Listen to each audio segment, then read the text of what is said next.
Hi everyone, welcome to the show. It's Tuesday the 25th of August, 4 months to the day until Christmas Day. Tonight the men who may well feel that Christmas has come already pretty early in the form of a chili bin are our guests. They're coming up, but let's begin with private schools and education funding. Over the next 4 years, $35 million extra of an already stretched education budget will be allocated to private schools. Adult community night class funding was slashed, as you know, by millions of dollars.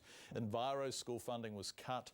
And in times of recession, low decile state schools see serious reductions in the money they're able to collect from their communities. Times are hard, yes. But private schools like Christ College, Wanganui Collegiate and King's College, for example, are getting an overall increase in government funding. Why? What does this all mean? Tristram Clayton with two very different schools and two very different communities separated by a single fence.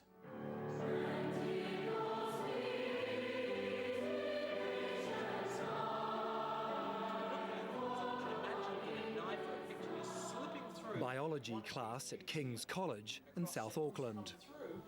The subject of the day is the human reproductive system. It's mixed with a fluid here, secreted by this gland that's hidden. But there's no sniggering in the back row here. The class of 14 is following the Cambridge curriculum. Good. What triggered the proton pump change? It'll be a tough exam, but the school's track record suggests most, if not all, will do well. King's had a 95% university entrance success rate last year and regularly produces students who top the world with their exam results. The Decile 10 private school is also one of the best funded colleges in the country. Fees are around $20,000 a year, but that's no deterrent for the parents of the school's 950 pupils. Our school has maintained a full role in recent years and continues to do so, and for next year we certainly will be full again. But right next door to King's, in fact through this wire fence, lies another school with a completely different story.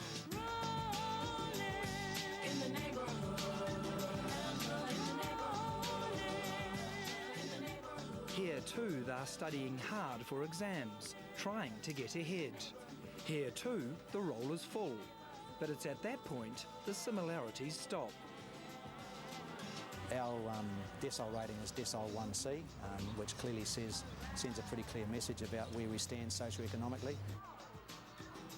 Otahuhu is the largest decile 1 school in the country, with around 1,400 students. That means the school receives little in the way of parental donations and doesn't even bother trying to fundraise. We don't make a lot of financial demands on our parents because we know that their budgets are very tight anyway. Despite the constraints, the school does manage to balance its books, thanks in no small way to the extra money it gets from government because of its low decile rating.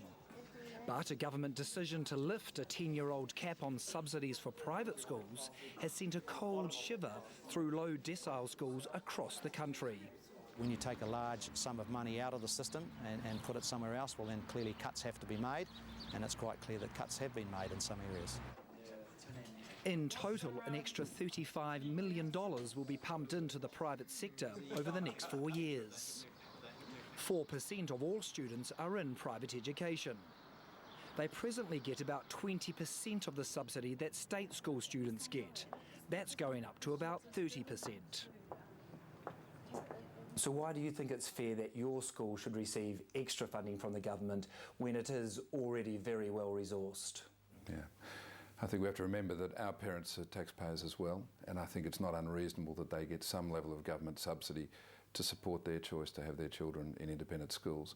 Deborah James, who represents private schools, admits the increase in funding won't result in a decrease in fees, but says the increased subsidy could end up helping the government save money.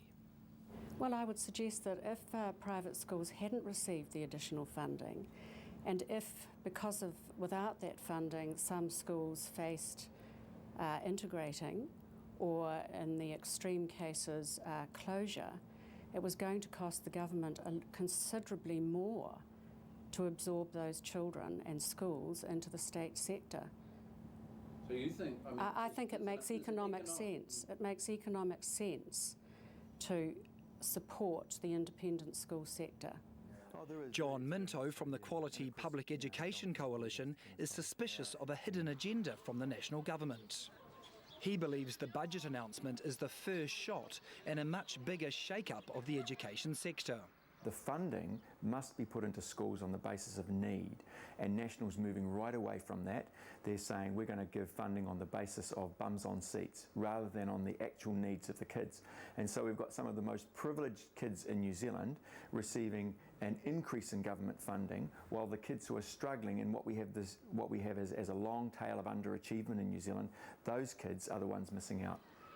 Back at Otahuhu, Principal Gil Lawrenson fears the worst, that the whole decile funding system is going to be ditched. When you're sitting in your office sometimes thinking about these things, you start to wonder just a little bit about, where the next round of cuts are going to come.